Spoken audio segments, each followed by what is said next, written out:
Georges Lévesque. Bienvenue à une pilule, une petite granule. Encore une fois, cette semaine, on vous a concocté toute une émission.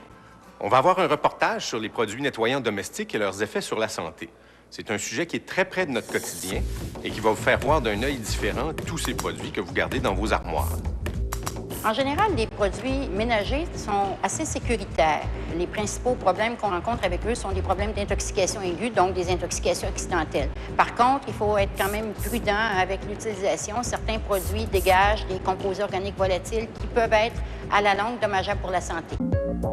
La société en général canadienne, et c'est plus nord-américain, est très obsédée par la propreté. On veut que ça brille. C'est le nettoyage à l'extrême. Alors, à un moment donné, c'est sûr que pour nettoyer à l'extrême, il faut avoir des produits très forts et qui vont enlever, soi-disant, toutes les bactéries. Quand on a 20 à 40 litres de produits nettoyants qu'on utilise par famille canadienne, avec 63 composantes chimiques en moyenne, tu multiplies tout ça par l'utilisation que tu en fais dans une année pour toi, pour la famille, puis ensuite tu multiplies ça par le nombre de familles et de gens qui les utilisent et que tout ça se retrouve dans l'environnement. Moi, c'est l'accumulation qui me fait peur.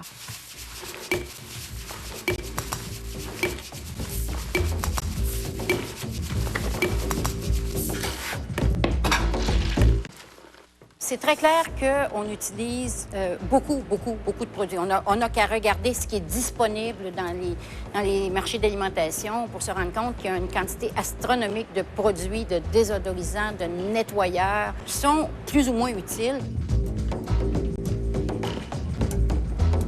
Depuis la fin du Second conflit mondial, il s'est créé 75 000 substances chimiques.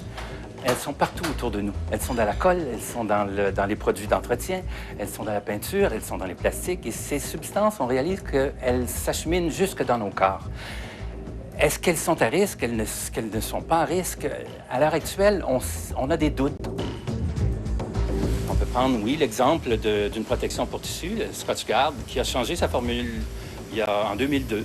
Parce que pendant quelque chose comme 20 ans, ils ont utilisé une formule qui a été à l'usage et par la recherche jugée néfaste pour la santé. Alors ça illustre un peu ce qui se passe pour tous les produits. On les diffuse, on les commercialise, ils se retrouvent dans l'environnement, mais aussi dans le corps des gens. On finit par noter des effets et on agit par la suite. Ça ne fait pas de sens. La population se retrouve à devenir cobaye d'une sorte d'immense expérimentation sur toutes ces substances qui sont commercialisées. En général, les produits ménagers sont assez sécuritaires. Les principaux problèmes qu'on rencontre avec eux sont des problèmes d'intoxication aiguë, donc des intoxications accidentelles. Par contre, il faut être quand même prudent avec l'utilisation. Certains produits dégagent des composés organiques volatiles qui peuvent être, à la longue, dommageables pour la santé. On pense à des produits comme Fantastique, Artel Plus, des produits qui contiennent, par exemple, des butoxyéthanol ou qui contiennent des solvants et qui, eux, vont dégager des substances dans l'atmosphère quand on en vaporise. On pense, par exemple, à l'étude française qui a été faite par le magazine Que Choisir, qui a démontré que quand on faisait le ménage avec ce genre de produits-là, on avait des composés organiques volatiles dans l'air intérieur très élevés pendant la demi-heure qui suit et pendant les 5 heures qui suivent avant que ça revienne à la normale. Donc, il faut penser que si on utilise ces produits-là 3 fois par jour, après le déjeuner, après le dîner et après le souper, c'est clair que notre air est pollué constamment. On n'a pas de dommages évidents à court terme, mais on ne connaît pas vraiment tous les impacts sur la santé de ces mixtures de produits-là. Il y a certaines de ces substances-là qui peuvent être cancérigènes, certaines de ces substances-là qui peuvent, entre autres, causer des irritations au niveau des voies respiratoires et qui pourront être dommageables, en particulier pour les gens qui sont asthmatiques, par exemple, ou pour les gens qui ont des antécédents d'allergie. Il est évident que des facteurs de l'environnement, tels que l'utilisation de parfums, l'utilisation de détergents à usage domestique ou à usage industriel, peuvent aggraver, peuvent déclencher des symptômes chez des malades qui sont allergiques. Et là, je vais m'expliquer. Par exemple, imaginez quelqu'un qui fasse de l'asthme et qui pénètre dans un endroit chez lui où on vient de faire le ménage. Eh bien, il peut déclencher une crise d'asthme, tout simplement parce qu'il a été exposé à certains irritants qui peuvent se trouver dans les détergents qui ont été utilisés. Ce qui est intéressant de noter, c'est que la fréquence de ces infections augmente.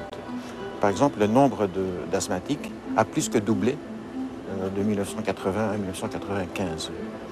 On estime actuellement au Canada qu'il y a à peu près 2 millions d'asthmatiques et à peu près 1 million de ceux-ci sont des enfants. Les raisons pour lesquelles on a observé une incidence accrue de maladies allergiques ne sont pas bien comprises encore. Et il est probable, encore que je n'ai pas de données à ce propos, il est probable que les détergents utilisés à usage domestique puissent exercer un tel effet. Parmi les produits, entre autres, dont on doit se méfier, auxquels on doit faire attention, il y a par exemple les protecteurs pour le cuir, hall protecteurs, ces choses-là, qui sont des aérosols, donc qu'on vaporise, et qui sont des dérivés du pétrole, des hydrocarbures. Ces produits-là, quand on inhale les toutes petites particules qui sont vaporisées dans l'air, peuvent causer des pneumonies d'aspiration. Alors, si vous vaporisez ça et que vous respirez à plein nez, ou encore si vous vaporisez vos chaussures ou votre manteau de cuir et que vous êtes face, par exemple, à votre enfant qui est devant vous et qui vous regarde faire, vous risquez de causer une pneumonie d'aspiration. Il y a eu des problèmes respiratoires de rapporter avec ce genre de produits-là quand ils sont mal utilisés. Les parfums, actuellement, c'est une tendance qui concerne beaucoup de parfums. On peut parler des détergents qui contiennent des parfums. On peut aussi parler des parfums d'ambiance, des désodorisants, des vaporisateurs pour l'air, des rafraîchisseurs d'air. Il y en a une quantité astronomique. Ça inonde le marché. Et tous ces produits-là, qu'on parle de diffuseurs d'huile essentielle, dégagent dans l'air toutes sortes de substances. En Europe, on a aussi, dans une des études de Que choisir encore une fois, déterminé que certains de ces produits-là dégageaient du benzène, qui est un cancérigène, du formaldéhyde, enfin, tout un ensemble de substances extrêmement néfastes, particulièrement pour les gens allergiques et pour les asthmatiques. On pense que les rafraîchisseurs d'air et les parfums sont responsables d'une bonne partie de l'augmentation des cas d'asthme depuis 15 ans. On pourrait comparer finalement la nuisance que les désodorisants et les parfums d'ambiance causent au problème de la fumée secondaire ou du tabagisme passif. Ça va devenir une bagarre de tous les jours pour empêcher ces nuisances-là, pour au moins aider les gens qui ont des difficultés respiratoires à ne pas être incommodés par le parfum des autres.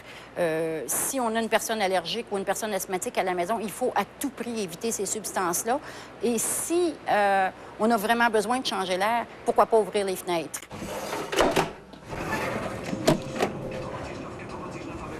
Ce qu'on cherche à éviter ici, c'est la présence partout autour de nous de multiples substances qui n'ont pas fait l'objet des analyses suffisantes pour garantir leur sécurité. L'Europe a décidé, elle, d'aller au cœur de l'enjeu et de dire désormais, les recherches devront être assumées, le coût devrait être assumé par les entreprises et les substances qui sont possiblement ou probablement à risque, on pourra s'en protéger. C'est ce qui définit le principe de précaution. C'est tranquillement par mon travail, en apprenant au fur et à mesure qu'il y avait beaucoup de composants toxiques dans ces produits-là. Puis ensuite, ça a été en allant chercher de l'information, je me suis dit, ces produits sont toxiques, je veux pas les avoir chez moi. J'ai pas le goût de les avoir chez moi. Un, pour ma santé, puis deux, pour l'environnement. La contamination chimique corporelle, c'est ça qui est l'enjeu. Il y a de multiples façons de s'en protéger. Vous allez lire de plus en plus, vous allez en entendre parler de plus en plus. On va en entendre parler de plus en plus. La recherche va se compléter, donc il faut garder notre attention ouverte. En attendant, ce qu'on peut faire, c'est éliminer toutes ces substances qui n'ont pas d'utilité réelle autour de nous. Parce que l'enjeu, lui, est important. On met un terme à cette agression multiforme de l'organisme très délicat qu'est le nôtre.